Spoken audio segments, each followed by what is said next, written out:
1008. Bu qisqa to'rtligina son. Ammo har bir qo'ng'iroq ortida bitta muammo, bitta taqdir va bitta yechim bor. Assalomu alaykum. 1008 ishonch raqami. Qanday yordam bera olaman?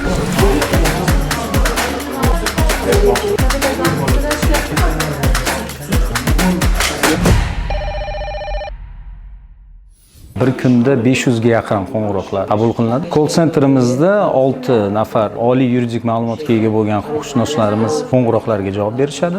Har kuni yuzlab qo'ng'iroqlar, murojaatlar, lekin ba'zilari shunchaki murojaat bo'lib qolmaydi.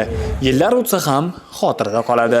Bir fuqaro murojaat qilib, meni sun'iy intellekt boshqaryapti, o'zimni g'alati his qilyapman deb aytdi. Hazil deb o'yladim, lekin qo'shimcha savollar bersam jiddiy gapirayotgan ekan. Shu sababdan fuqaroga tibbiyot muassasasiga, shifokorlarga murojaat qilishini maslahat berdim. Bu yerda qandaydir medallar yo'q, lekin har bitta xodimni xursand qiladigan bitta so'z bor. Hattoki bir kunda 2-3 ta rahmat aytadigan fuqarolar ham chiqadi. Ularning rahmatini eshitib, o'zim xursand bo'lib, yanada ishlagim kelib ketadi. Qo'ng'irog'ingiz uchun rahmat. To'g'ri, har bir qo'ng'iroq ortida bir muammo bor, lekin ba'zi murojaatlarni eshitishning o'zi oson emas.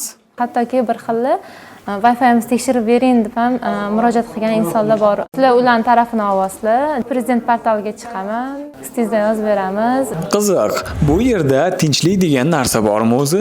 Qo'ng'iroqlar shunaqa ko'p bo'ladiki, hattoki ba'zida kofe, suv ichishga ham ulgurmaymiz. Qo'ng'iroq ketma-ket ulanib ketadi. Faqat to'g'risini ayting.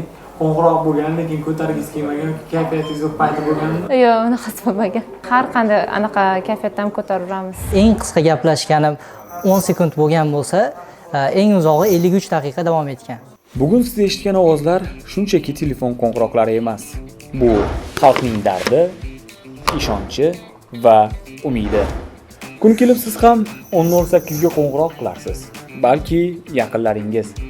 Ammo shuni bilingki, doimo sizni eshitishga odamlar tayyor. Ha, bu 1008.